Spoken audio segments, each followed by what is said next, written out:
Pourquoi tant de haine? Comment peut-on accepter La haine.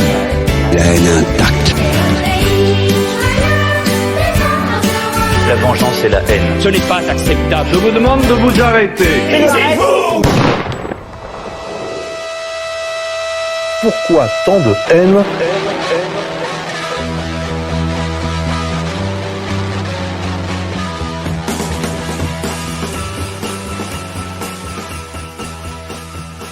Il est un homme qui, au moment des plus intenses affrontements entre partis, entre classes et même entre pays européens au XXe siècle, se dressa de toute la force de son œuvre étonnante, avec tout le courage physique de sa peau mise sur la table, car cet homme alors risquait sa vie. Cet artiste-là démontra qu'en fait de bourgeois et de prolétaires, qu'en fait de gauchistes et de droitards, il n'y avait en réalité qu'un seul et même homme, quel que soit le camp qu'il choisirait, et qu'il n'y a pas de peuple au sens touchant où l'entendaient les idéalistes et les apparatchiks de son temps. Cet homme s'appelait Louis-Ferdinand Céline, grand artiste, grand français aux 1000 visages, aux 1000 vies, aux 1000 conquêtes, aux 1000 risques pris dans la vie pour en tirer des mots payés contents. Ces mots, vous les trouverez d'ailleurs, chers auditeurs, dans la librairie en ligne Contre-Culture qui propose pas moins de 6 livres de cet auteur, dont celui intitulé Londres, ouvrage exhumé des oubliettes de l'histoire et sorti tout récemment. Voici de quoi, auditeurs de RFM, égayer vos longues soirées d'hiver, vous changer les idées, vous mettre en contact avec l'étonnante puissance évocatrice du style célinien. Pour évoquer Londres, cet ouvrage, et Louis-Ferdinand Céline, son auteur, nous avons le plaisir de laisser la parole aujourd'hui à 2 lecteurs attentifs et célinolâtres avertis. Tout d'abord, un certain Lapine, qui est l'animateur de l'émission Céline, une âme française sur ERFM. Lapine, latiniste, helléniste, célinien averti et ancien résident à Londres pendant 10 ans, je crois. Lapine, comment vas-tu ? Ça va, malade. Malade, grippé. Je demande par avance toute la compréhension de notre auditoire ce soir, puisque j'ai la voix tout à fait fêlée. Est-ce qu'on dit comme ça, fêlée ? Ah, je sais pas. J'ai la voix en tout cas nasillarde, celle d'un grippé. On a vu pire quand même. La deuxième voix est celle de Villefausse, un autre célinodule de précision, avec qui tu es venu, Lapine, qui pourra nous éclairer sur certains aspects méconnus de la personnalité de Céline. Messieurs, si vous le voulez bien, nous nous intéresserons tout d'abord aujourd'hui à la biographie de Céline à Londres. Qu'est-ce qu'il y a fait? Comment s'est-il retrouvé là-bas? Vous allez nous expliquer cela et quels sont les témoignages que nous pourrons avoir sur ce que cet homme a fait là, dans Londres, la capitale anglaise qui était à l'époque la capitale aussi du monde, la capitale commerciale du monde, Londres étant un port avec des débarcadères à l'époque, avec des docks, avec des hangars de matières brutes, de matières premières brutes qui étaient déchargées là-bas, puis des banques en arrière-plan. Enfin, Londres était le centre du monde, c'était le pré-New York en fait. Nous aurons dans une deuxième partie un examen plus approfondi de la biographie de Céline sous l'occupation, les conditions de sa fuite en Allemagne, avec en toile de fond le statut des manuscrits, dont celui de Londres, bien évidemment, et d'autres manuscrits qui ont été depuis quelques années maintenant retrouvés et sortis au grand jour pour le bonheur des lecteurs que le monde francophone compte encore, bien sûr. Puis nous aurons enfin l'histoire dans le livre Londres, le livre lui-même, le style, la comparaison avec d'autres ouvrages proches comme Guignol's Band ou Mort à crédit, l'intérêt de lire de tels ouvrages, ce sera là, messieurs, votre tâche du jour, si vous le voulez bien. Lapine, Villefausse, c'est donc vers vous que nous nous tournons pour commencer par évoquer pour l'auditoire des éléments de la biographie de Louis-Ferdinand Céline à Londres. Nous sommes, je crois, alors à la fin de l'année 1914 et début de l'année 1915. C'est à vous, messieurs.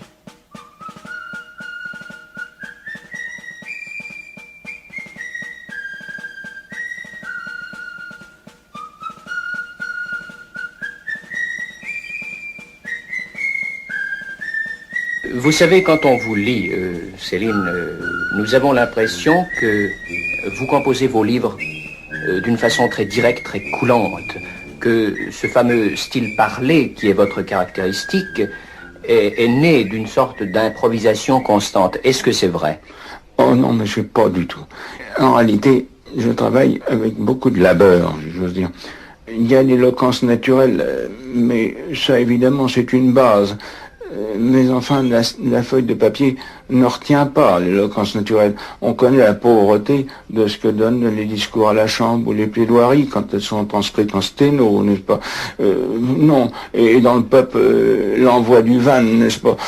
Ça fait une petite phrase drôle et puis c'est tout. Mais tenir un effort de stylisation de 500, 400, 500 pages demande énormément d'efforts. À savoir qu'il faut complètement revoir et revoir. Pour dire la vérité, 400 pages imprimées font 80 000 pages à la main.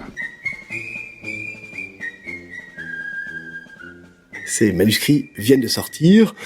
Et il faut saluer, quand même, je trouve, il faut saluer la maison d'édition Gallimard d'avoir édité relativement rapidement ces documents.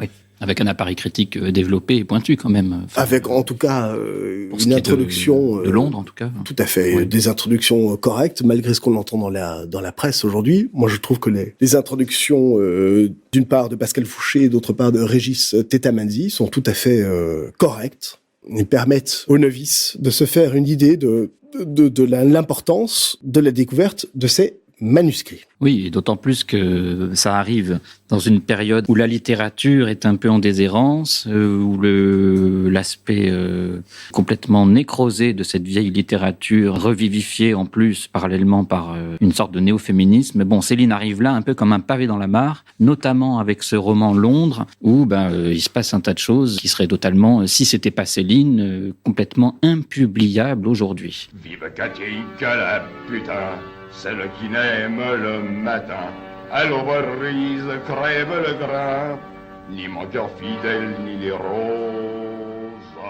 Londres, c'est quoi? C'est évidemment une espèce de récit autobiographique, encore qu'avec Céline, il faut toujours savoir faire la part entre la réelle biographie et l'élément fictionnel, mais de son année à Londres, au sortir de la Première Guerre mondiale, enfin au sortir, non, en réalité, il arrive à Londres vers à peu près le 10 mai 1915, et il quittera cette ville un an exactement plus tard.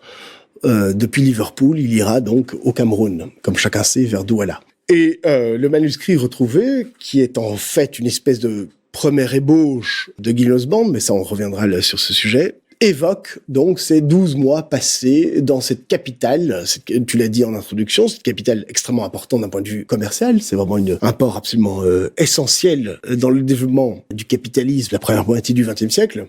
Et artistique aussi, on peut rajouter peut-être. Ce sont les débuts de la mondialisation. Exactement, début de la mondialisation, et il passe là 12 mois, et très curieusement pour lui, ce sont 12 mois qui, malgré le fait qu'ils ne soient pas très bien documentés, ce dont se plaignent très souvent les biographes. Pourtant, ce sont ces 12 mois-là qui sont tout à fait essentiels pour une espèce de retournement, de transformation, je dirais, mentale chez Céline. Oui, je crois qu'on évoquait juste avant là un aspect de roman d'émancipation un petit peu, parce que si on part pas de la blessure de guerre de 14 pour Céline, on comprend pas ce grand réjouissement permanent dans Londres, ce relâchement vis-à-vis de la voûte familiale, la voûte parisienne, française, lourde, la guerre. Tout ça, c'est autant d'épluchures qui s'en vont dans l'air londonien, et pour lui, c'est une vraie bouffée d'oxygène. Une vraie révolution, voilà. On pourrait dire, une vraie révolution. Une révolution et en même temps, effectivement, il se dédouane un peu de la morale aussi. Cette espèce de chape de plomb qui était au-dessus de sa tête, parce que quelqu'un qui était pris de liberté. Alors il se retrouve là au croisement d'une ville complètement effervescente, sur le plan artistique, sur le plan évidemment industriel, financier. C'est une ville de croisement, comme pouvait l'être Paris, mais peut-être en plus concentré, en plus fort. Enfin bon, il y a une sorte de petite rivalité. Et là, il peut faire comme ça la jonction entre la vieille France aux prises avec la guerre et une ville qui, jusque-là, est en train de plus ou moins de faire la fête. On sait qu'il a croisé Mata Hari. Il y a quand même beaucoup de rencontres très importantes pour lui. I'm not too young, I'm not too old, not too timid, not too bold, just the kind you'd like to hold, just the kind for fun, I'm told. Ta-ra-ra-boom-de-ay, ta-ra-ra-boom-de-ay, ta-ra-ra-boom-de-ay, ta-ra-ra-boom-de-ay, ta-ra-ra-boom-de-ay, ta-ra-ra-boom-de-ay, ta-ra-ra Commençons peut-être l'émission. On va rappeler les conditions biographiques de Céline en 1915. Donc on se souvient qu'il a été blessé en 1914. Il subit plusieurs traitements médicaux. En novembre 14, si je m'abuse. Exact. Oui, jusqu'au début de 1915. Et puis, début mai 1915, il est considéré comme apte à servir dans un emploi sédentaire, affecté au consulat général de France à Londres. Et donc, il débarque à Londres, à Folkestone, précisément le 10 mai de cette année 1915. Dès le mois de juin de cette même année 1915, on a conservé de lui une lettre à son compagnon d'armes, Albert Milon, dans laquelle il témoigne qu'il a déjà comme projet de partir au Congo. Alors, on sait bien que Céline ne partira pas au Congo, mais au Cameroun. Mais Céline a déjà cette idée, dès le mois de juin 1915, de partir.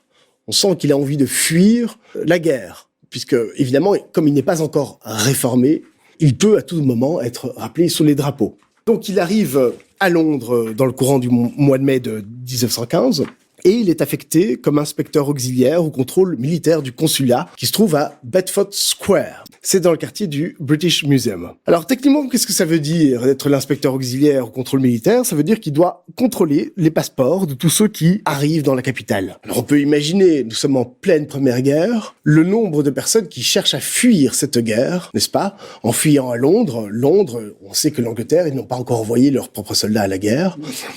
Donc c'est un point névralgique pour tous ceux qui voudraient tenter d'échapper au massacre. C'est paradoxal parce que lui-même, Céline, a été blessé, il s'est battu de manière très courageuse, il a été très valeureux au combat, il a été en première ligne, il a été blessé, mais il est bien content, lui, de ne plus être au combat, et c'est ce qu'il dit plusieurs fois dans l'ouvrage Londres, c'est que surtout, il fait tout pour rester le plus longtemps possible à Londres, c'est en fait son havre de paix. Tout à fait, Lounès. En fait, il y a ce sentiment de panique, de trac, omniprésent, absolument omniprésent dans Londres. Pourquoi? Mais parce que il faut prendre les dates en considération. On a dit qu'il arrive en mai 1915 à Londres. Mais il n'est pas du tout encore sous le coup de la réforme numéro 2, c'est-à-dire celle qui décide qu'il est définitivement rayé de la carrière militaire, excuse-moi. Cette réforme numéro 2 va être entérinée au mois de décembre 1915. Donc ça veut dire qu'entre mai 1915 et décembre 1915, il est encore sous le coup, sous la peur, sous le terreur même, d'être rappelé sous les drapeaux. Oui, bon, on sent ça parce qu'à un moment donné, c'est une idée récurrente qui jalonne un peu tout le roman, cette histoire d'être... alors évidemment, là, ça se traduit par c'est un peu transposé, c'est toujours pareil avec Céline, il faut pas prendre tout au premier degré, mais on voit bien que, par exemple, avec le milieu des proxénètes et des prostituées, il y a ce qu'il appelle les bourres, les flics qui sont tout le temps en train de surveiller les mouvements de ces personnages, et par là est décrite une sorte de traque dans tout le roman. Et ça, c'est pour l'histoire, évidemment, c'est fondamental, mais c'est aussi en parallèle à mettre dos à dos avec sa propre biographie, comme vient de le dire Lapine. Donc, on est là-dedans dans une espèce de peur permanente d'être obligé de revenir sous le drapeau, de retourner à la guerre, chose qu'évidemment, il n'avait pas du tout envie de faire. Donc, voilà. La mort. C'est la mort, absolument. Et quoi qu'on ait pu dire de Céline, souvent on entend dire « Ah, c'est lourd, c'est triste, tout ça », les gens n'ont rien compris. C'est quelqu'un qui est très vivant, très allègre, très joyeux. Donc, évidemment, l'histoire de la guerre ne peut absolument pas le séduire. Et donc, pour lui, évidemment, il s'agit de absolument pas retourner en France. Ne peut absolument plus le séduire. Oui. Il avait été séduit par Céline sur la guerre. Ah oui, mais ça, c'était avant d'être blessé. Alors, évidemment. Il avait son jeune patriotisme juvénile, tout ça, machin. Bon, mais là, c'était comment dire, il était beaucoup plus jeune. Il avait été séduit par la figure héroïque du soldat, de ce qu'on appelait l'homme tank de l'époque, la figure du cuirassier. Oui. Le cuirassier français était donc un cavalier qui avait un sabre et une cuirasse, à peu près similaire à celle déjà qui équipait les soldats français dans les guerres napoléoniennes. Et Céline était imbibé de cette légende, de ces légendes vivantes qu'il voyait autour de lui dans le Paris de l'époque, puisque les casernes dans Paris regorgeaient de régiments de cuirassiers. Il voulait, ne sachant pas dans quoi se lancer dans la vie, c'est ce qu'il a expliqué dans Moral Crédit, il s'est un jour lancé, il s'est engagé tout simplement en 1912. Et voilà, il est devenu soldat donc à 18 ans. À 18 ans, il a à l'âge où aujourd'hui on peut à peine voter ou faire un stage chez McDonald's, vous voyez. Bah, lui, il se lançait comme soldat, sachant qu'une guerre pouvait éclater d'un moment à l'autre. Oh, oh, oh, it's a lovely war, soldiery. Oh, it's a shame to take the pain. As soon as rebellion's gone, we feel just as heavy as lead, but we never get up to the start and brings the breakfast up to bed. Oh, oh, oh, it's a lovely war. What do we want with eggs and ham when we got plum and apple jam? Oh, for the right son, how do we spend the money we earn? Oh, oh, oh, it's a lovely war. Mais il faut terminer en rappelant que l'école Jules Ferry, l'école imposée par Jules Ferry dans les années 1880, si je ne m'abuse, les lois scolaires imposent aux enfants de France d'aller à l'école et d'y apprendre un certain patriotisme, une certaine haine, un certain sentiment de revanche sur le prussien, sur l'allemand. Et donc, ces petits Français qui seront envoyés en 14 ont été, dans leur enfance, mûris, préparés. Oui, ils ont été accouchés à la ferveur patriotique. Voilà. On leur a, inoculé ça. On leur a inoculé ça. Ils ont été formés, conditionnés. Oui, voilà, exactement. Et c'est très intéressant parce que dans les lettres du jeune Céline, on sait, il passe un an en Allemagne et un an en Angleterre. Enfin, je ferai une émission là-dessus un jour. Et il se rend compte de la ferveur patriotique des jeunes Allemands et il dit, la ferveur de ces jeunes Allemands est bien plus forte que celle de leurs parents, qui eux avaient connu la guerre. Si je peux me permettre de rebondir sur l'enrôlement pour les cuirassiers, pour son engagement en 1912, on voit bien que la ferveur initiale, elle est tout de suite, enfin pas tout de suite, mais dès son arrivée, quand on lit le carnet de cuirassiers, on voit bien comment il en revient, comment la vie est très dure sur place, et finalement, il nous livre des pans de son intimité, où il se pose des questions sur comment je fais pour devenir un homme par rapport aux autres. Il y a une sorte comme ça de petites comparaisons sur la virilité. Enfin, ouais, c'est des choses qu'il travaille. Et là, c'était sûrement suite à 1912, à son incorporation. Mais il en revient assez vite. J'ai l'impression parce que quand on lit ce carnet des cuirassiers, on voit bien que c'est épouvantable la vie sur place, dans la caserne, il pleut, il y a les crottins de chevaux, tout ça, il y a tout un tas de corvées. Entre l'enthousiasme au départ patriotique de s'enrôler chez les cuirassiers en 12, et puis cette blessure. Et alors la blessure, elle vient donner le point d'orgue, c'est le point d'orgue. Il voit la mort de près. Voilà. Puis, ce qui est assez extraordinaire pour Céline, c'est que quelques mois plus tard, il se retrouve à Londres au contact de Borochrome. Oui. Cet élément passionnant, cet élément anarchiste slave qu'on trouve dans Londres ou dans Guignol's Band, et qui progressivement, on se rend compte que ce Borochrome et puis d'autres éléments sans doute lui révèlent la face cachée de la structuration réelle de notre société. Structuration que Marx a bien décrite, c'est la guerre des classes, et qu'il y a une classe dominante qui a besoin du massacre des classes dominées dans des guerres, en 14-18, des guerres coloniales, évidemment. 40-45, ce seront d'autres types de guerres, mais on sacrifie une jeunesse. Il faut quand même rappeler, Céline est née en 1894. En 94, c'est 12 ans après les lois scolaires de Jules Ferry. Donc et c'est aussi, il ne faut pas l'oublier, l'année de l'affaire Dreyfus, quand même.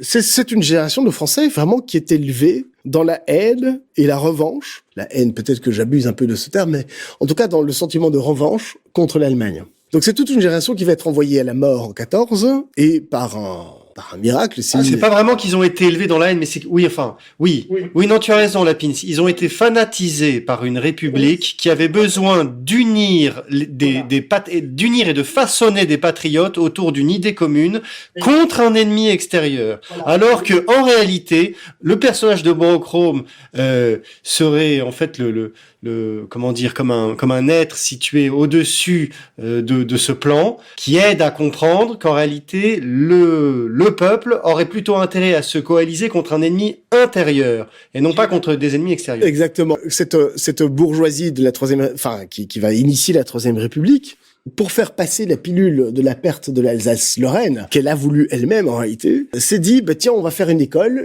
obligatoire pour tout le monde, et on va effectivement propagandiser les petits-enfants, comme tu viens de le dire, Lounès, contre un ennemi extérieur. Alors que ces Français, en réalité, c'est tout le mouvement de la commune. Il y a des Français qui comprennent qu'ils sont en réalité trahis de l'intérieur.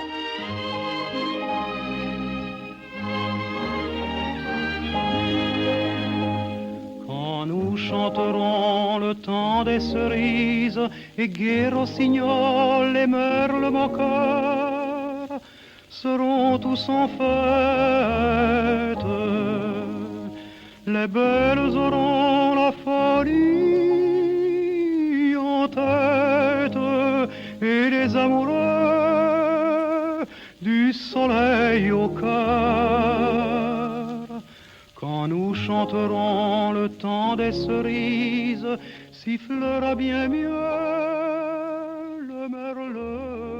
Arrivons à Londres. Donc Céline arrive à Londres en 1915.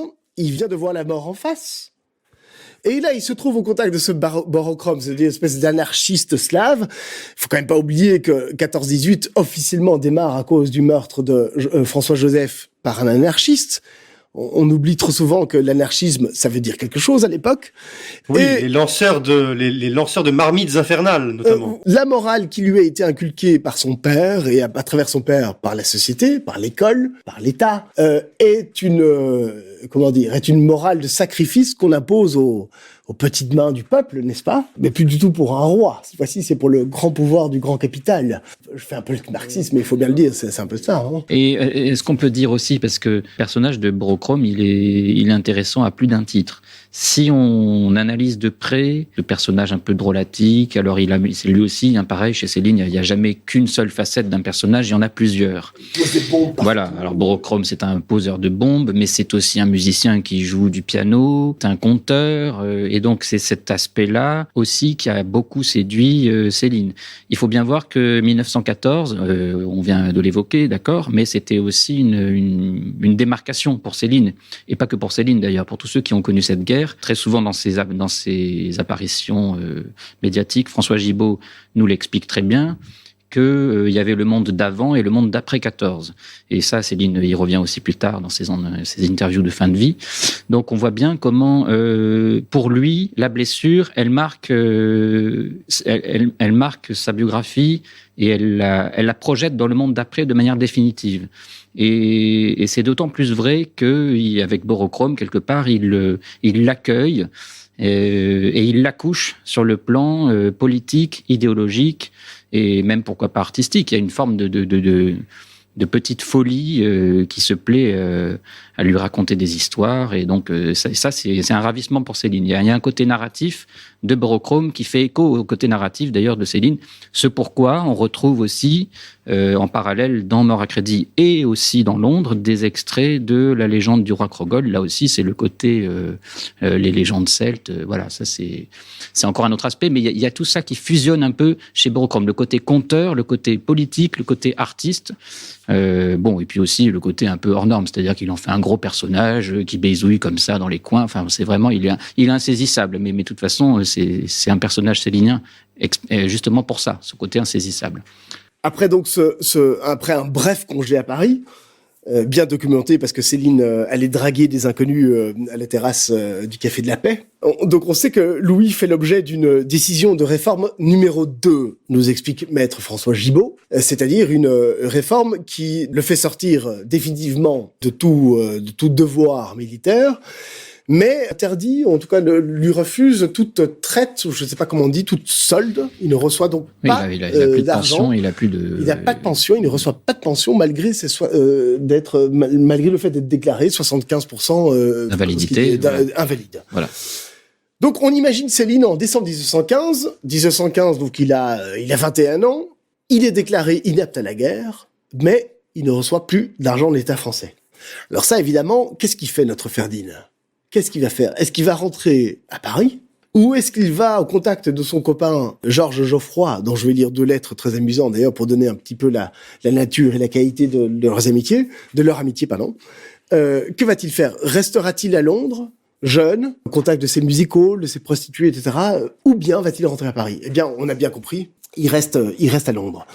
Cette période londonienne va encore s'étaler jusqu'au 10 mai 1916. Donc, nous avons 5 mois que les biographes regrettent de ne pas avoir... Oui, il déplore de manquer un peu de sources. Il déplore de manquer de sources. 5 mois assez curieux, assez une espèce de point mort ou un angle mort, si tu veux, dans la biographie de Céline. Qu'est-ce qu'on sait précisément ? Qu'est-ce qu'on peut vraiment dire ? Il y a tout de même un témoin. Oui, le Georges Geoffroy que je viens de mentionner, dont je vais lire 2 lettres. Il y a ce témoin. Et nous savons que Céline épouse, dans un mariage, si tu veux, blanc, lounès, enfin blanc. C'est un mariage qui est légal du point de vue anglais, mais qui n'est pas légal du point de vue français. Il épouse une espèce d'entraîneuse de bar, une espèce de tenancière d'un petit hôtel dans Soho, la fameuse Suzanne Nebou. Comme témoin se trouve un certain Eduardus Benedictus, une espèce de juif kabbaliste, ésotérique, tout à fait passionnant à étudier. J'invite les curieux à faire des recherches sur cette figure. Ce fameux Benedictus servira d'ailleurs d'exemple pour le fameux Henri Sostène de Rodiancourt. Dans que j'invite vraiment les gens à lire Gilles Bond, c'est extraordinaire. Bref, nous savons donc qu'il y a ce mariage probablement arrangé.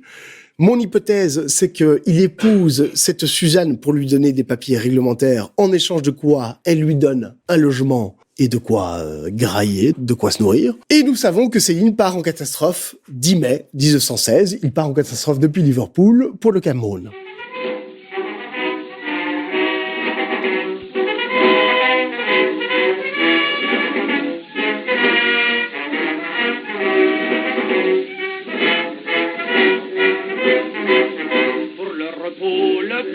Du militaire, il est là-bas, à 2 pas de la forêt, une maison au mur tout couvert de lierre, au vrai poilu, c'est le nom du cabaret. La servante est jeune et gentille, légère comme un papillon, comme son vase d'un œil fétige, nous l'appelons la Madelon. Nous en rêvons la nuit, nous y pensons le jour. Ce n'est que Madelon, mais pour nous c'est l'amour. Car Madelon vient nous servir à boire. Sous la tonnelle, on frôle son jupon, et chacun lui raconte une histoire à sa façon.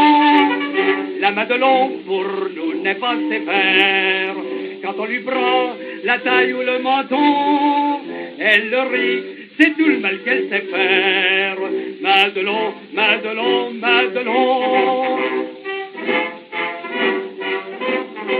Peut-être pour donner au lecteur l'envie d'aller lire un peu la correspondance de Céline, j'ai retrouvé 2 lettres de Céline à son copain Georges Geoffroy, qui donc, rappelons-le, est le dernier témoin, ou le seul témoin plutôt, de cette période. C'était son camarade ils étaient en colocation, hein, c'était son camarade de chambrée, quoi. Enfin, voilà, ils ont plus ou moins fait les 400 coups ensemble, et on le comprend bien d'ailleurs, justement, avec en écoutant la lettre que tu... J'ai 2 lettres. Que tu vas nous lire. Les lettres, oui. Donc, ce Georges Geoffroy et Céline, donc Louis, vivent dans le même appartement. Ils travaillent tous les deux. Ils travaillent tous les deux, évidemment, au Consulat Général de France. Ils vivent donc Gower Street, c'est juste derrière le British Museum.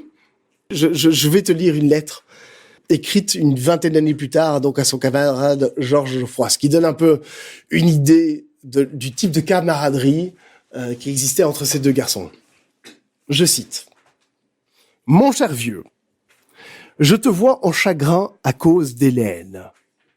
Tu l'aurais rendue un peu vicieuse, un peu partouzeuse. Tu n'en serais peut-être pas là. C'est le médecin qui te parle. Médecin des parties honteuses.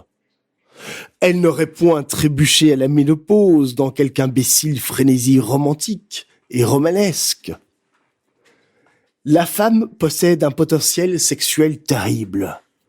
C'est la foudre, la dévastation, ou bien la gentille lampe de chevet, selon ton ingéniosité. Il faut éparpiller la foudre, la disséminer. Je trouve que les petites fantaisies sexuelles servent admirablement cet objet. Elles déflorent, mouillent, aspergent la foudre sexuelle terrible de nos compagnes. Vice? Non, hygiène mentale, glandulaire. Une bonne petite égouine dans ton foyer aurait tout arrangé. Ce qui est terrible, c'est le romantisme de la quarantaine. Le hammam, les négresses, etc. Voilà des dérivatifs intelligents qui ne cassent rien. C'est de l'homéopathie sentimentale, de la vaccination contre les grandes gaffes qui foutent en l'air existence, passé, ménage, etc. La femme est animale. Il faut l'amuser, et surtout amuser son derrière. Sinon elle devient folle. Avec notre pauvre bite, que pouvons-nous prétendre? Il en faudrait 10 ou 15 comme la nôtre. L'affection ne suffit pas non plus, hélas, si réelle soit-elle. Il faut faire la part du serpent, du diable dans un ménage. La femme ne peut vivre sans diablerie. Le cocufiage, c'est bien du risque. Chantage, enfant, vérole, etc. Il faut t'occuper aussi de ces parties sombres, toi-même. Je ne t'apprends rien, après tout. Tu sais tout ceci. Les harems ont cela de bon que les femmes s'y broutent tout à leur aise, pendant que l'homme pense aux choses sérieuses. Le sexe, à la vérité, nous emmerde vite. Les femmes, jamais. Les meilleures, les saintes. Et là, on trouve vraiment toute la quintessence de Céline quand il donne des conseils à ses amis, que ce soit sur la manière de vivre, la manière de se conduire avec les femmes, les conseils sexuels. Il y a un peu ça aussi dans la correspondance avec Antonio Zuluaga. Mais là, c'est vrai qu'il est à son sublime pour ça. Et alors là où c'est encore plus drôle, c'est quand il donne des conseils aussi pour tenir son ménage, par exemple avec Evelyne Paulet dans les années 30 aussi. Donc il est très fort. Pour le registre sachant sexuel, que ses ménages à lui ont raté. Mais c'est drôle parce qu'il Voilà. parle, lui, à la fois en homme qui a connu la vie et à la fois en médecin.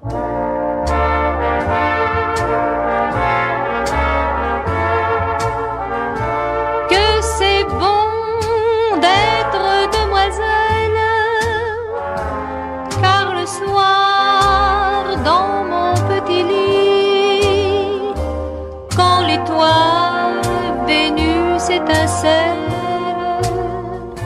quand doucement tombe la nuit, je me fais sucer la friandise, je me fais caresser le gardon, je me fais empeser la chemise, je me fais picorer le bonbon, je me fais frotter la péninsule, je me fais béliner le joyau, je me fais remplir le vestibule, je me fais ramener l'abricot, je me fais farcir la motelette, je me fais couvrir le rigondin, je me fais gonfler la mouflette, je me fais donner le picotin, je me fais laminer l'écrevisse, je me fais foyer le cœur fendu, je me fais tailler la pelisse, je me fais planter le mont velu. Vous aviez déjà votre vocation de médecin en vous, malgré. Oui, toujours beaucoup. Et alors, Mais pourquoi vouliez-vous être médecin? Ah ben ça, c'est simplement, j'ai la vocation. Par respect de la vie humaine, par pitié pour les hommes Non, pour faire quelque chose de médical, ça me faisait plaisir. Ça m'a fait longtemps plaisir. Quand j'ai pratiqué la médecine, il y a 35 ans maintenant, et il me faisait plaisir de guérir un homme de cerveau, de soigner une varicocèle, de m'amuser avec une rougeole. Je trouvais ça très bien. J'étais soigneur de tempérament, n'est-ce pas? Je le suis.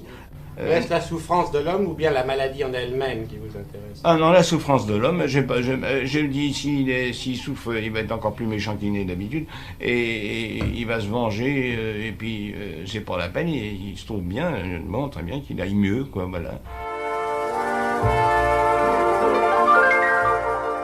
Oui, et puis avec tout le sérieux qu'on peut rattacher à sa qualité de médecin.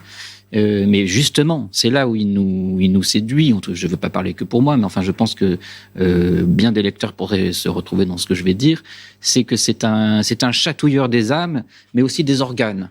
C'est là où il est en même temps littéraire, artiste, et en même temps médecin. Et la combinaison des deux, elle est tout à fait explosive. Et c'est ça qu'on retrouve un peu aussi dans. Et ce qu'on aime, c'est le fait qu'il parle aussi crûment de choses évidemment, qui, depuis 2000 ans, qui sont barbouillées de poésie, de faux romantisme, de turpitude, de doute, d'espèce de morale, de lourdeur. Il y a un côté direct et très franc chez Ferdinand qui est tout à fait rafraîchissant et qui étonne. Mais d'autant plus aujourd'hui d'ailleurs.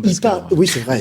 Mais on est dans une fatigue sexuelle et morale qui est quand même assez saisissante. Et voir ça, lire ça, c'est un vrai cadeau. Je te donne un autre exemple. J'ai un autre exemple d'une lettre postée donc le 21 janvier 48, toujours même Georges Geoffroy. Il écrit ceci. Donc ce fameux Georges Geoffroy apparemment a des problèmes à cause de sa récente séparation avec cette chère Hélène. Et Céline lui écrit ceci. Tu as raison pour ton appartement. D'ailleurs, tu ne trouveras pas de jolie fille à venir se déshabiller dans une turne froide et miteuse. La femme est une chatte. Et les chattes n'aiment que le luxe et la tiédeur. Cul glacé ne bande pas. Tu as bien fait de te ressaisir. Assez de larmes à cimetière. Tu iras bien un jour au cimetière, bientôt, comme moi, comme tous, bien assez tôt. Cueille la fleur, respire, rigole. Je voudrais être à tes côtés. On ne s'embêterait pas. J'ai 1000 idées. Si tu savais comme j'en ai marre de la vertu, et Lucette aussi. Ah, on la connaît, l'austérité. Quelle mort! Fin de citation. Je me fais briquer le casse-noisette, je me fais m'amourer le bibelot, je me fais savrer la sucette, je me fais reluire le berlingot, je me fais gauler la mignardise, je me fais rafraîchir le tison, je me fais grossir la cerise, je me fais nourrir le hérisson, je me fais chevaucher la chaussette, je me fais chatouiller le bijou, je me fais bricoler la cliquette, je me fais gâter le matou. Mais vous me demanderez peut-être ce que je fais le jour durant. Oh, cela tient en peu de lettres. Le jour, je baise, tout simplement.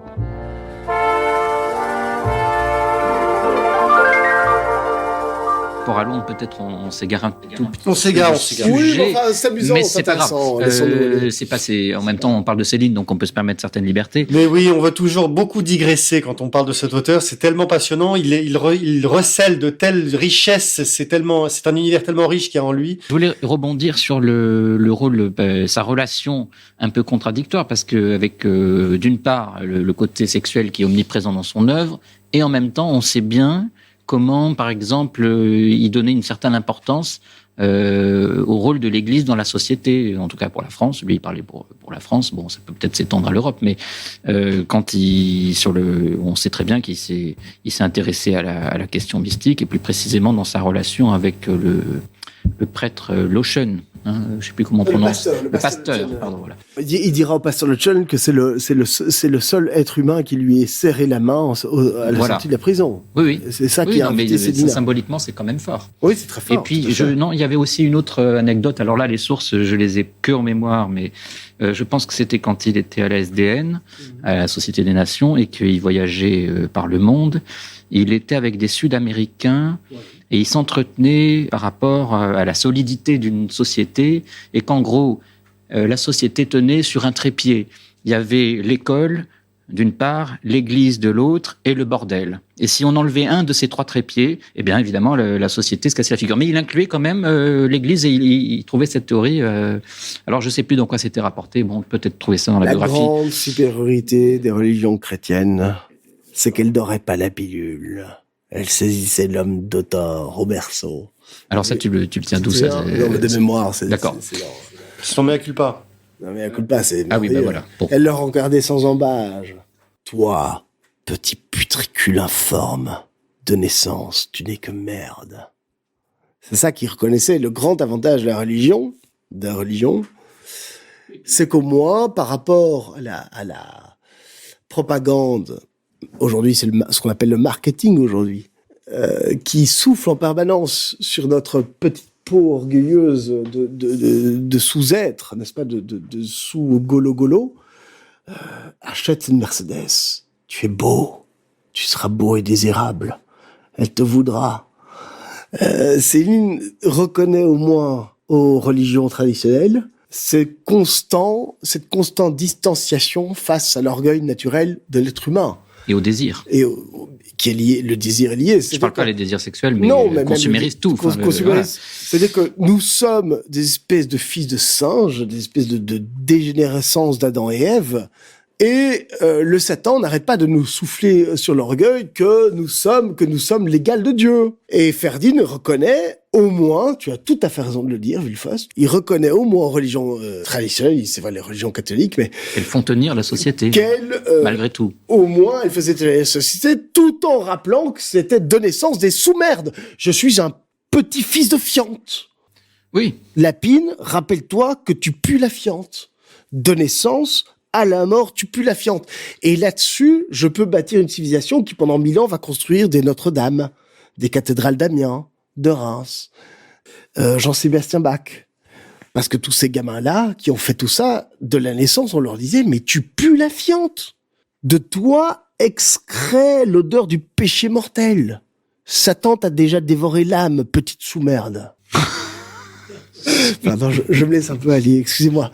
Non, mais vous comprenez ou pas? Oui. C'est ce que Céline regrette, c'est que, en fait, c'est très simple.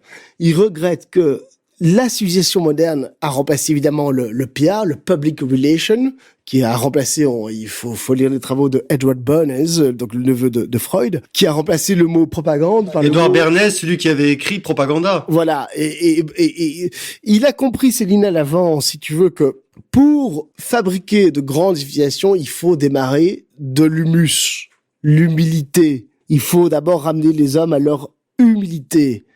Au lieu que aujourd'hui, c'est tout l'inverse. Aujourd'hui, tu ouvres la télévision, Internet, etc., et on te projette des images de toi via Instagram, via Facebook, via TikTok, etc., des images faussées, transformées, de toi. Filtrées, avec des filtres pour se montrer mieux que ce qu'on est. Alors que derrière tout ça, on crève tous de haine de nous-mêmes parce qu'on sait très bien qu'on correspond pas à l'image de ça. Et Céline crie, il bug en disant c'est pas avec ça qu'on va construire des grandes cathédrales comme autrefois. Des Jean-Sébastien Bach et ça. Je vais pas parler du racisme célinien qui est une question absolument fascinante, passionnante, excusez-moi. Et infiniment plus subtil et complexe que ce que nous en veulent dire les journaleux, les journaliers. Oui, les détracteurs. Mais ça, c'est les spécialistes en raccourcis. Voilà, c'est une question, j'ai pas envie d'attirer de problèmes pour la radio. Mais il est certain que chez Céline, il reconnaît quand même, chez ces grandes traditions philosophiques et religieuses d'autrefois, quand même, on démarre à zéro. Tu pues la merde. Il y a un souci chez lui aussi du travail, la figure du travailleur, de l'ouvrier et une quête un peu de transcendance quand même finalement aussi, parce que qu'est-ce qui ressort dans ses admirations? C'est toujours quelque chose... la ligne mystérieuse. Voilà, une forme de grandeur. C'est quand même pas pour rien si pour sa sortie de Mort à crédit, sur son bandeau, il cite la phrase de Jean-Sébastien Bach, j'ai bien travaillé, et quiconque en fera autant que moi aboutira au même résultat. Bon, alors évidemment, après on peut discuter parce que quiconque travaille n'arrive pas forcément à la cheville de Bach, et encore moins aujourd'hui. Mais il y avait quand même dans le choix de cette phrase, voilà, c'est. Mais parce qu'il se rend compte. Ça dit ce que ça dit. Et puis Bach, c'est un homme d'église. Et puis surtout cette utilisation, ce sont des gens qui travaillent. Oui. Nous sommes à perdre des heures et des heures. Aujourd'hui, nous faisons plaisir à Zuckerberg. Peu importe, nous perdons des heures. Je parle pour moi d'abord, bien entendu.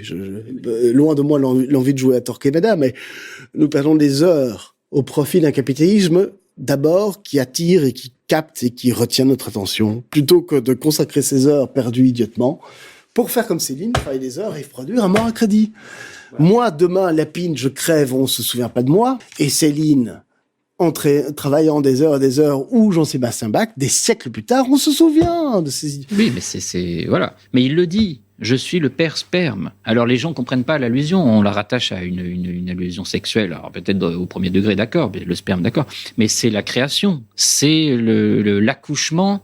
Alors puisque lui, en tant qu'homme, il accouche pas, mais il accouche de son œuvre. C'est tout le problème, ça, de la. Et il accouche de tous les milliards de crétins, de demi sous-demeurés scribouilleurs, stylophages, stylophores, bourbeux stylophores, descendants de Ferdinand et qui reconnaissent pas. Virginie Despentes, Houellebecq et toute cette bande, ce sont des enfants à Ferdinand. Simplement, ils n'ont pas les mêmes coucougnettes. Voilà. Si tu cites, moi, dans la même phrase, ça me gêne un peu de mettre à égalité Houellebecq. Oui. Je reste quand même assez pas admiratif, mais je le considère, alors que Despentes, C'est vraiment la littérature de la rigole. Là, on fait vraiment. Et Annie Ernaux, qu'est-ce que tu penses? Non, là, je crois qu'on n'a pas vraiment de temps pour. On va être censuré. Non, c'est pas de la censure, c'est que bon. Oui. Si on passer de Céline à Annie Ernaux, si tu veux, c'est. Vrai. Voilà. Revenons peut-être à Londres. C'est comme si tu parles de Bach et puis que tu arrives avec The Voice. Si tu veux, il y a un petit souci quand même. Bon. Lounès, donc, revenons à la grandeur, s'il vous plaît. La grandeur. Revenons à Londres. I am sinful fantasy, I am lust and luxury. Lust is but a bloody fire, kindled with unchaste desire. Stay in heart whose flames aspire, as thoughts to blow them higher and higher. Pinch him fades mutually, pinch him for his villainy. Pinch him and burn him and turn him about, till candles and starlight and moonshine be out. Ce que je voulais dire par ma question tout à l'heure, c'était ceci. Pourquoi est-ce que vous avez été emmené à Simia? Pour la question très simple. Que à Paris, on ne demandait qu'à m'assassiner. J'aurais même pas vu la cour de justice, moi. J'étais assassiné soit à l'Institut Nanterre, soit à la Villa Saïd. Tout était prêt. Je me suis sauvé, esquivé, parce que je ne voulais pas être assassiné, ni moi ni ma femme. On m'a tout volé. Bon, c'est entendu, juste une petite misère. On m'a tout pris, oui. On m'a foutu en prison là-bas au Danemark. J'ai fait 2 ans de réclusion. Bien. Tout ça, c'est banal. I am sinful fantasy, I am lust and luxury. Lust is but a bloody fire, kindled with unchaste desire. Stay in heart whose flames aspire, as thoughts to blow them higher and higher. Pinch him fades mutually, pinch him for his villainy. Pinch him and burn him and turn him about, till candles and starlight and moonshine be out.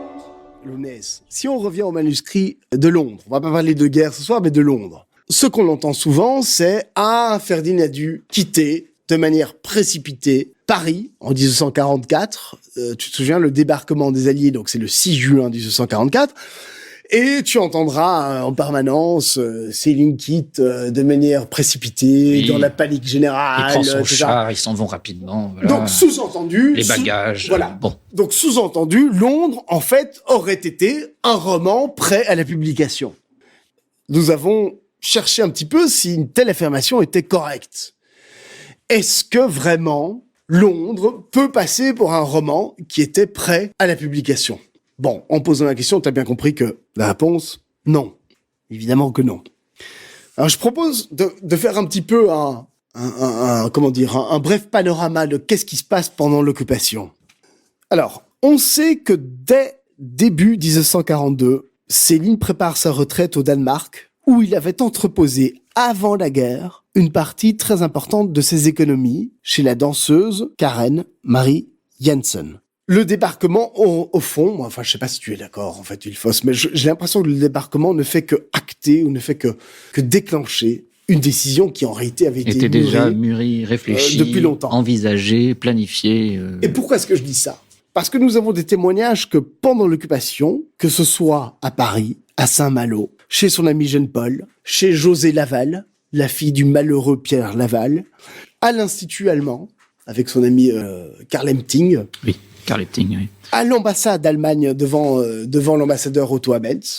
Qui est un épisode, tu connais l'épisode à l'ambassade d'Allemagne devant Otto Abels. Il y a eu un repas qui a mal tourné, c'est pas ça. Avec General Paul, qui a fait voilà, il a fait des imitations d'Adolf Hitler. Et c'est lui qui accuse Otto Abels en disant vous les Allemands vous avez remplacé Hitler par un faux Hitler. Oui, voilà. La preuve c'est que vous planquiez tous les Juifs dans des camps pour qu'ils ne soient pas. C'est le grand délire. Le grand délire c'est lien. Voilà. Bref, épisode absolument ahurissant.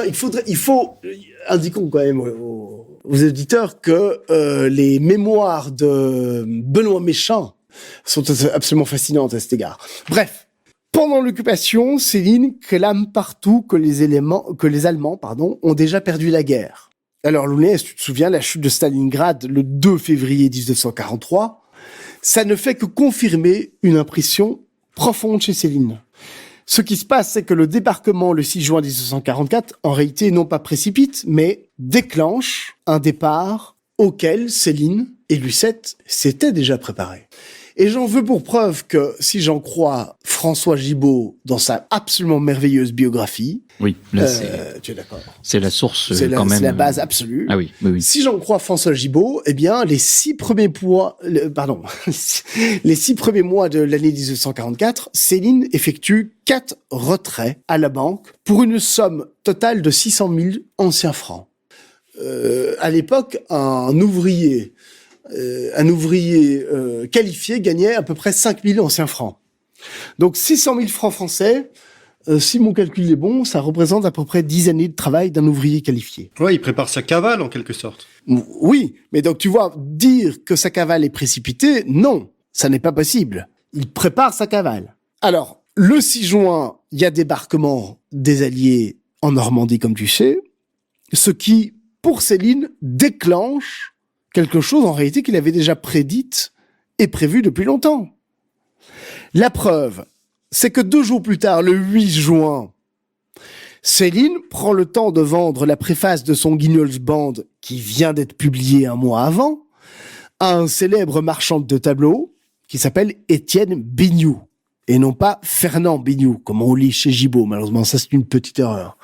Mais donc, il prend le temps le 8 juin de vendre sa préface, d'accord, pour l'équivalent de 30 000 francs anciens francs, c'est-à-dire la moitié d'une année de travail d'un ouvrier qualifié.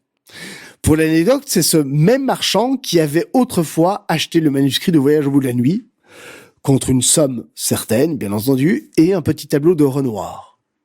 Donc c'est pas du tout... Céline connaît ce marchand. Ce même 8 juin, Céline obtient des autorités allemandes un titre de séjour valable pour 6 mois, ce qu'on appelle un Fremdenpass en allemand. C'est-à-dire exactement un titre de séjour plutôt qu'un passeport. Et il obtient ensuite un visa valable pour 3 mois. Ce qui suppose quand même qu'il devait avoir des amitiés chez les Allemands pour obtenir aussi rapidement ce titre de séjour. Je suppose que c'était du côté de Karl Epting, un des rares Allemands, à aimer Céline. Peu importe. Donc le 10 juin, c'est le 8 juin. Le 10 juin, donc 2 jours plus tard, il prend le temps d'écrire une lettre à son amie danseuse danoise, Carrie Marie Jensen, pour lui dire « Je démarre, je pars, je quitte Paris le 15 », donc dans 5 jours. Ce même 15, avant son départ, il retire 375 000 francs français de l'époque de ses différents comptes bancaires et il va voir sa secrétaire Marie Canavaggia pour lui confier des chapitres de casse-pipe ainsi qu'une partie du manuscrit de Guinness Band 2. Donc je résume. Quand on dit que Céline a quitté Paris de manière précipitée le 17 juin 1944, il me semble qu'on commet une erreur. Parce que ça voudrait dire que les manuscrits qu'il laisse derrière lui étaient des manuscrits prêts à être publiés. Or, tout nous prouve que non. Tout nous prouve qu'il a préparé son départ de Paris depuis plusieurs mois.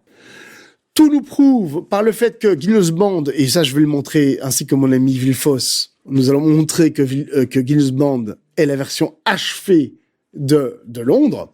Tout nous prouve que Céline prend le temps. Ok, le 6 juin, les Américains, enfin les forces alliées débarquent. Le 8 juin, je vends, je récupère mon argent, j'écris à Carrie Marie Jensen, et puis je démarre le 17 juin. C'est pas du tout un départ précipité. Ah non. Puis c'est attesté dans la biographie de Gibault. Hein. Donc ça, c'est une facilité de langage que tu retrouves chez les journalistes qui se répètent les uns les autres sans vérifier dans les sources. Ça n'est pas un départ précipité. Du coup, ça remet, j'ai déjà dit, mais enfin, ça remet en cause le statut particulier de ces manuscrits qui ont été publiés à la collection blanche de Gallimard. Sont-ce des manuscrits qui étaient prêts à être publiés ou sont-ce plutôt ce que je crois, avec mon ami Villefos, plutôt... Qu'est-ce que tu dirais premières ébauches? Oui, c'est toi qui, à un moment donné, parlais de forge. Oui. C'est-à-dire un matériau très intéressant, mais qui n'était pas forcément destiné à être dans une publication officiel, grand public. Surtout que Céline disait, il faut Voilà. cacher, C'est il une faut base de cacher son travail. Il faut cacher. Ah oui, ça c'est la grande métaphore du paquebot, le passager. Il doit pas savoir ce qui se passe dans les soutes. Il doit jouir du cocktail, de la valse. Il ne doit Voilà. pas Bon. savoir ce qui se passe dans les soutes. Il ne doit pas savoir. Le travail n'est pas censé être montré. Or, le miracle de ces manuscrits, et c'est peut-être l'intérêt pour les auditeurs, c'est que nous avons enfin, grâce à Guerre et Londres, accès à ce que Céline désigne comme devant être absolument planqué aux yeux du grand public. Le grand public ne doit pas savoir. De la même façon, il explique dans une lettre à Albert Parraz qu'on ne s'imagine pas la quantité de travail d'un certain Jean de La Fontaine derrière ses portes closes, la quantité, les milliers d'heures qu'il a dû passer pour ciseler ces vers absolument parfaits qu'on retrouve dans ces fables. Le grand public ne se rend pas compte que pour obtenir une mesure de Mozart ou un quatrain de Jean de La Fontaine, il a fallu des heures de travail. Et Céline dit, il faut cacher ce travail. Oui, parce que le travail, lorsqu'il est lu, ça semble toujours facile. Voilà. Et d'ailleurs, certains critiques ou certaines personnes allaient vers Céline et lui disaient « Ah, mais vous écrivez avec une facilité, c'est extraordinaire, comment faites-vous ?» Alors que pas du tout, c'était pas du tout facile à faire pour lui.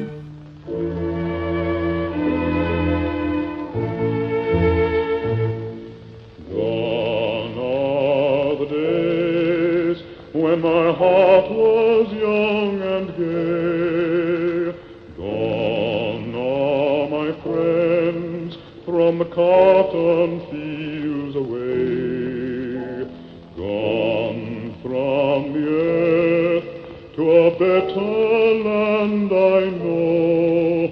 I hear those gentle voices calling,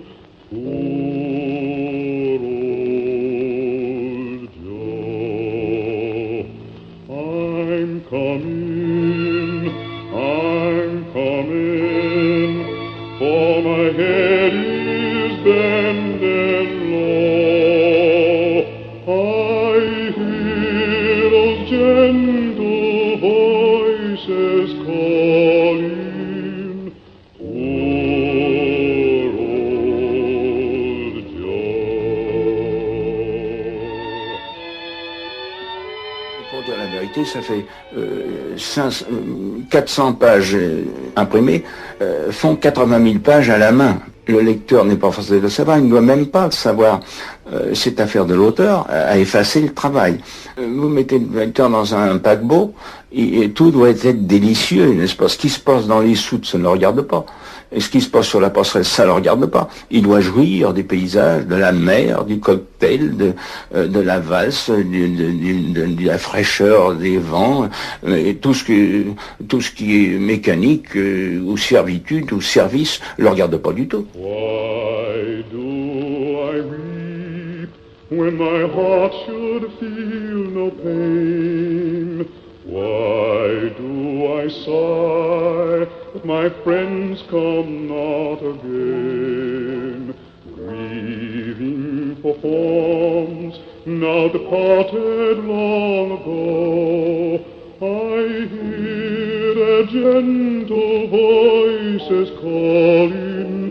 Moins les artistes travaillent, et plus ils disent « moi, mon travail ».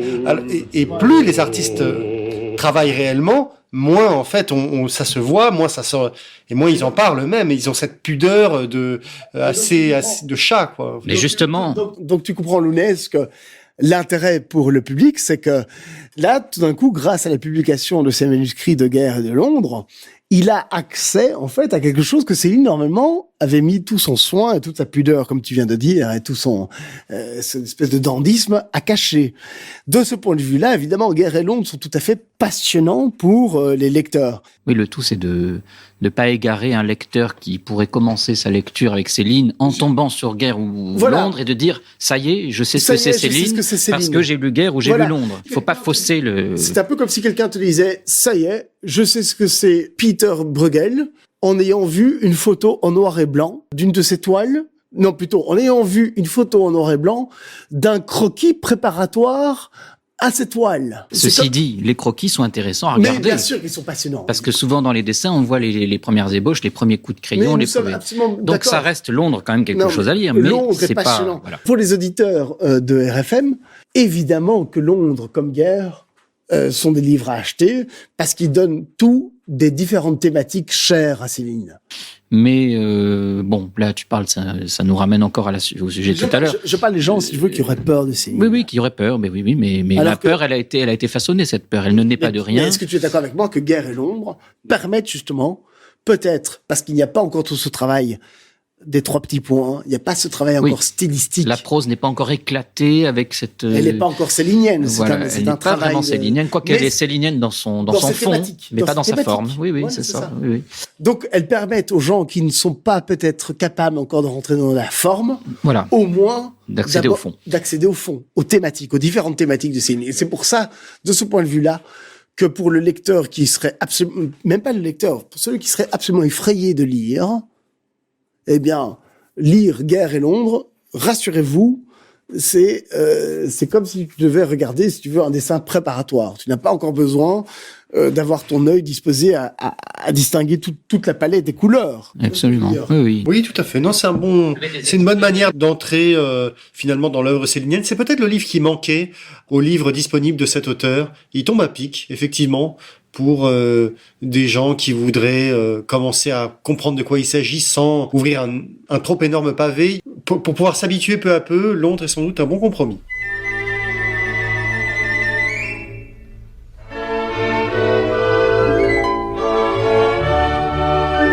Voulez-vous bien ne plus dormir, rideaux baissés et portes closes, quand l'oiseau chante et qu'à plaisir, exprès pour vous s'ouvrent les roses. Quand l'oiseau chante et qu'à plaisir, exprès pour vous s'ouvrent les roses. Peut-on rêver à d'autres choses? Je propose maintenant qu'on aborde la 3e partie de ton émission, savoir celle qui se concentre plutôt sur le texte. Que dit le texte? Que raconte le texte? Le style, les comparaisons possibles avec d'autres livres que lui a écrits, notamment Guignol Bond, qui lui aussi relate sa vie à Londres. Voilà. Pour les extraits peut-être qui soient éclairants entre justement cet état de forge, de brouillon très séduisant, et Guignol Band. Vas-y, parce que... Mais je donne un exemple. Par exemple, tu trouves dans Londres, à la page 55, le petit paragraphe suivant. Je jacasse, je m'embrouille, ça m'empêche de vous montrer le quartier dans les attractions, comment il était. La belle nature, la jolie jeunesse. Tout ça vient des ondées, des brumes en Angleterre. C'est ce qui donne la tendresse à tous. Pelouse, jonquille, ruisselet, fillettes si court et fraîches vêtues. Tout ça pousse et chante et danse à la vue entre les pluies aux instants de soleil, bondit encore et se presse d'éclore entre les rayons.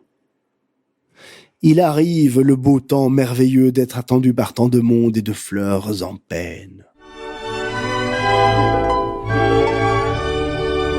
Songez un peu, si ne vous voyant pas, le soleil s'avisait d'interrompre sa course, si le ruisseau qui murmure là-bas allait de désespoir remonter à sa source, si le printemps disait aux fleurs, aux amoureux, ce serait pire, arrangez-vous, je vais ailleurs, chercher qui daigne me sourire. Évidemment, il y a tout un plaisir pour le lecteur de voir exactement sur le papier comment Céline tord le cou à toute la phraséologie française. Mais pour celui qui écoute, qui lit du Céline pour la première fois et qui fait attention juste à l'histoire racontée, donc pas au style écrit, mais vraiment à l'histoire, eh bien, je lui lis ce que ça donne dans la version finale.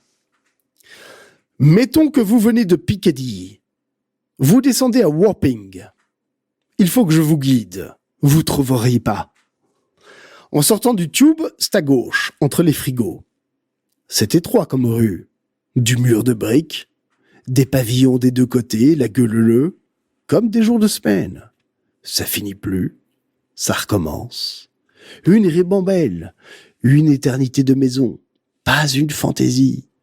Un étage, toute.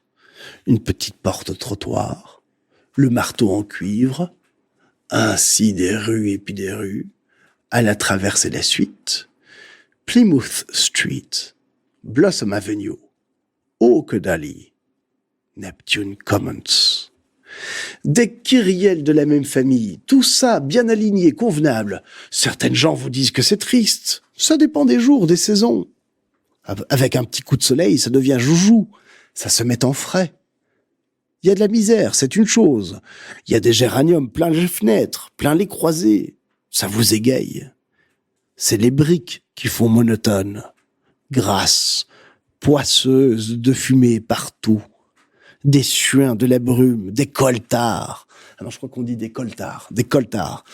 L'odeur par là vers les docks est insidieuse, au soufre mouillé, au tabac moite, vous rentre au poil, vous habille, au miel aussi. C'est tout des choses qui vous viennent, qui s'expliquent pas d'en parler. Et la féerie des enfants, voilà qui tient au souvenir. Quand on connaît les endroits, au premier sourire du soleil, tout s'esclaffe et tourbillonne.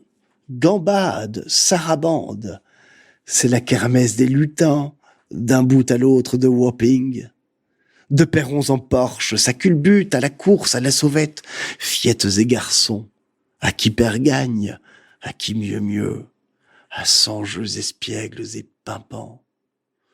Les tout petits au beau milieu, main dans la main, dansant en ronde, mignons marmots du brouillard, tellement réjouis d'un jour sans pluie, mieux jouants allègres divins et prestes qu'angelots de rêve.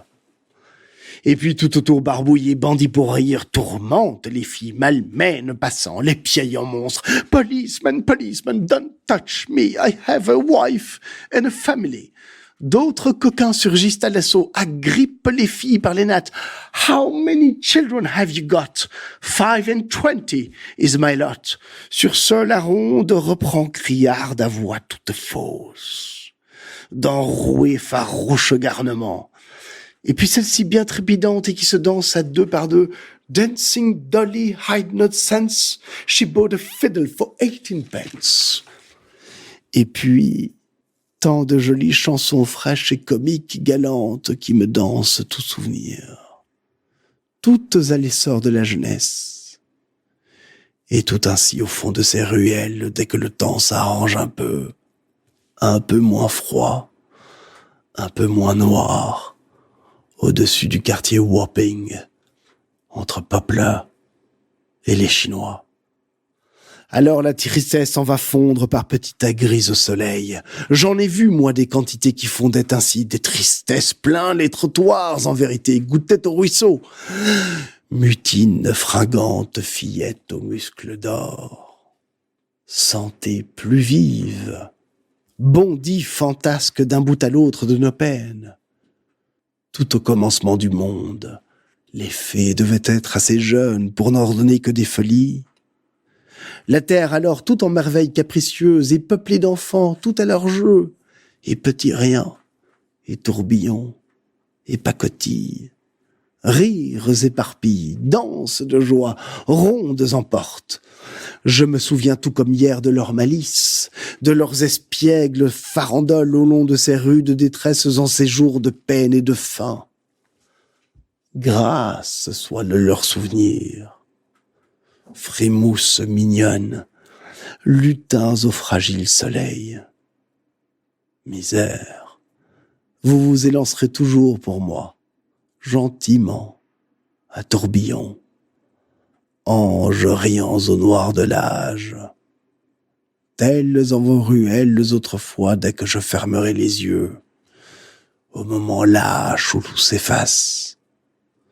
Ainsi sera la mort par vous dansant encore un petit peu, expirante musique du cœur. Magnifique.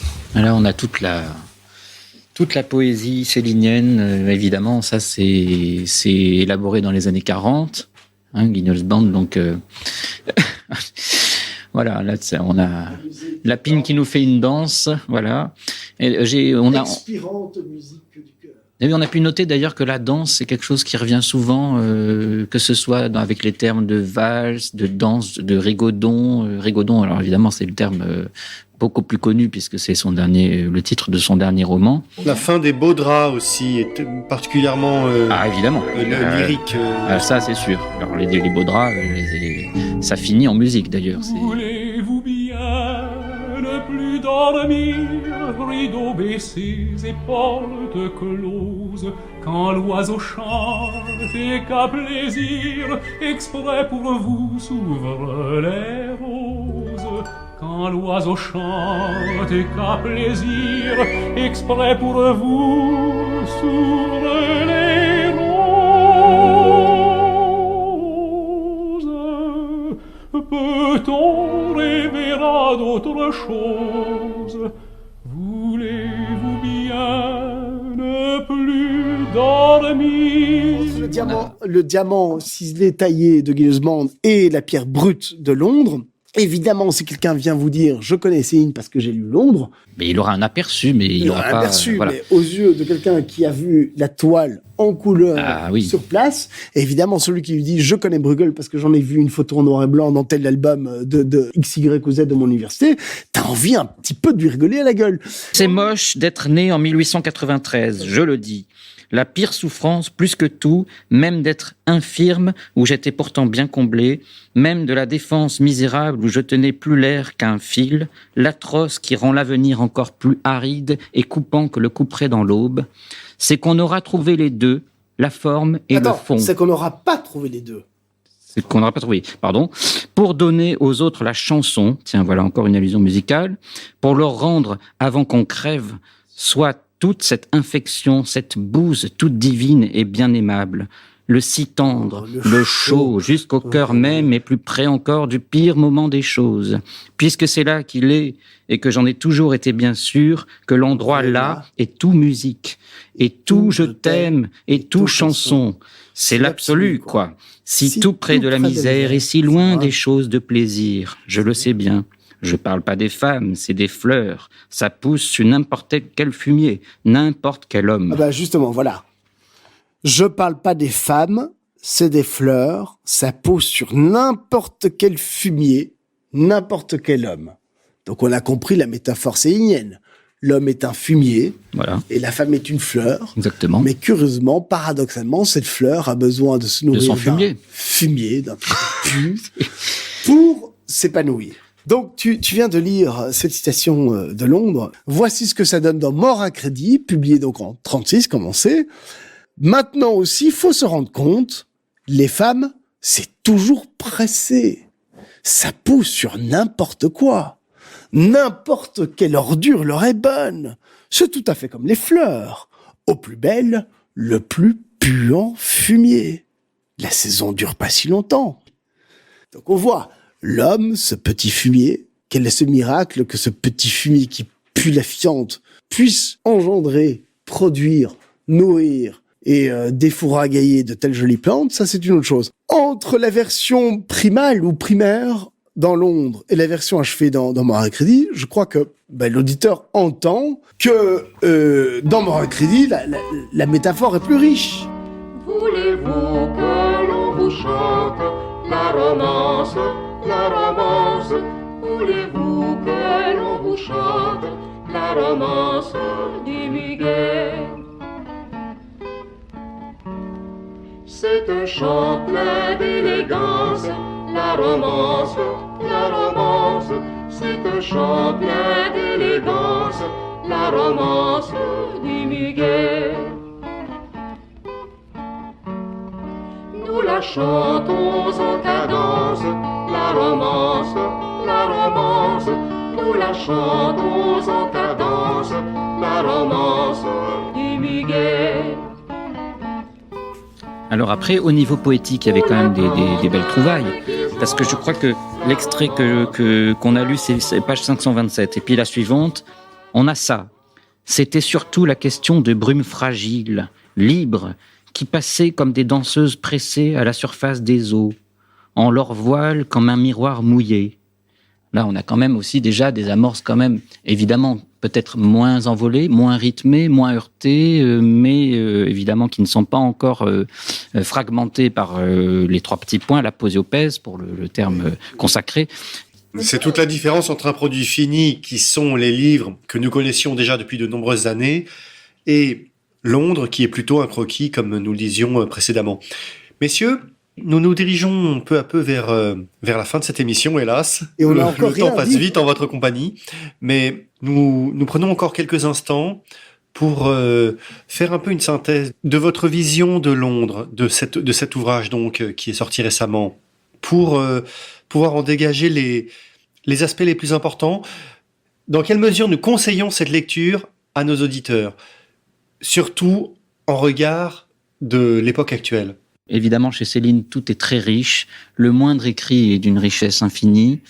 Alors, il faut bien voir que dans Londres, on l'a dit, c'est un statut de brouillon très plaisant, mais qui n'a pas la saveur poétique qu'auront ses autres romans, mais qui est de toute façon très agréable à lire pour un tas de raisons. Et ça, je ne fais que abonder dans le sens de Solers, qui dit que quiconque n'a pas ri en lisant Céline est passé à côté. Et ça, je crois que c'est fondamental. Et c'est ce qui nous mène d'ailleurs plus tard aux entretiens avec le professeur Y.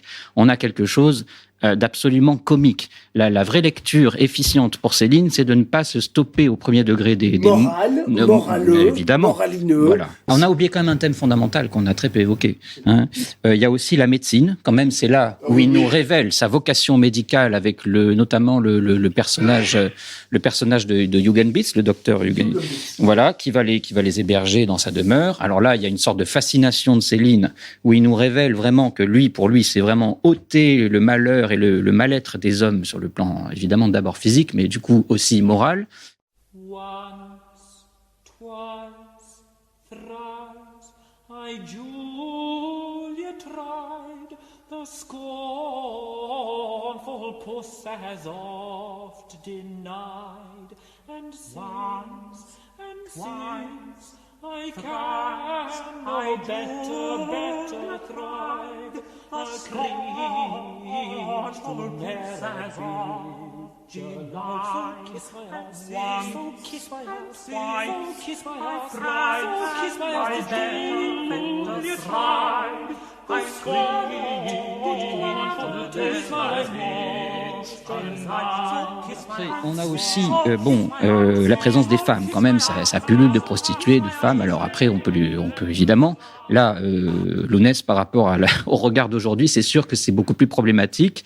C'est un livre à ne pas mettre entre toutes les mains et entre toutes les mains de femmes, si on peut préciser peut-être. Mais Céline est très pertinent dans sa manière de parler des femmes pour aider un auditeur, disons novice, à comprendre la différence entre la femme telle que l'idéologie veut la présenter et veut la façonner, et l'être profond, féminin, que tout homme qui, qui aime la vie va rencontrer, voilà. C'est vrai, moi j'ai très peu d'amies féminines qui, comme feu Nicole Debris, que je révère, je sais pas si tu connais. Mais évidemment, j'allais le dire. Oui, c'est vrai que peu de femmes lisent Céline, pourtant qui lit Céline, comme la Nicole plus belle Debris. biographie de Céline, je crois, a été écrite par cette dame qui s'appelle Nicole Debris. Nicole Debris, Nicole Debris, extraordinaire. c'est une précurseuse, précurtrice, appelez ça comme vous voulez. Nicole Debris, c'est la passion célinienne s'il n'en fut. Et je voudrais saisir l'occasion de citer une phrase extraite de son texte qui s'appelait « Le lyrisme de Céline » ou « La quête du poétique dans le prosaïque ». Ça, c'est extrait des Actes du colloque de 1994, édité par la SEC, la Société d'études céliniennes. Je cite. « Le lyrisme prosaïque de Céline a fait entrer en poésie, a rendu sacré des aspects de l'homme que l'on avait jugés vulgaires, triviaux ou indicibles. Céline a fait retentir la poésie là où elle n'avait jamais pénétré. D'où le caractère si souvent polémique et révolutionnaire de ses textes. » Je crois que là, si les féministes sont pas contentes que le roman de Londres pullule de prostituées, on peut aussi leur rétorquer qu'il y avait vraiment en nombre peut-être plus réduit, mais des ferventes céliniennes, dont Nicole Debris.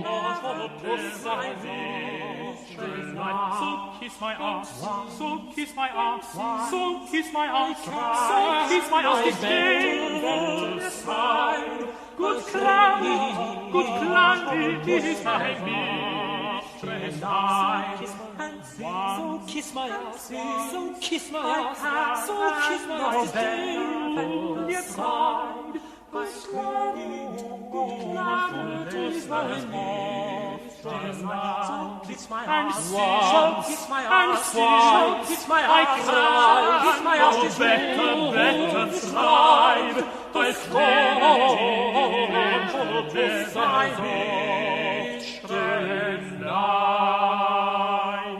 Alors ça nous est venu qu'elle avait, Sophie, une bien jolie voix quand même, c'était la vérité, et qu'elle pourrait se défendre avec sa voix peut-être mieux encore qu'avec ses fesses. Ou c'était pas brillant. Bon, voilà. Voilà. Très bien, c'est une bonne manière d'expliquer comment faire son entrée en matière dans cette œuvre célinienne qui est pléthorique, qui est vaste et dont, chers auditeurs, vous pouvez trouver 6 exemplaires, 6 titres, je veux dire, sur le site de Contre-Culture, la librairie de Égalité et Réconciliation. Messieurs, cet exercice d'érudition touche à sa fin. C'était très intéressant. C'est très agréable de vous avoir. Je vous remercie d'être venu nous parler de ce grand auteur français qui est Louis-Ferdinand Céline. Merci, chers auditeurs, de nous avoir suivis. N'oubliez pas de contribuer au financement participatif de la rédaction d'Égalité et Réconciliation en cliquant sur les liens dédiés à cela sur le site d'Égalité et Réconciliation. Nous vous saluons, Villefausse et Lapine. Merci aussi à la technique. Merci à toi, Lounès. Car tout cela est un travail d'équipe, raison pour laquelle nous avons aussi besoin du soutien des auditeurs. Merci beaucoup, à la prochaine fois. Au revoir. Ciao, au revoir. Au revoir. Pourquoi tant de haine? Comment peut-on accepter La haine intacte. La vengeance et la haine? Ce n'est pas acceptable. Je vous demande de vous arrêter. Taisez-vous! Pourquoi tant de haine?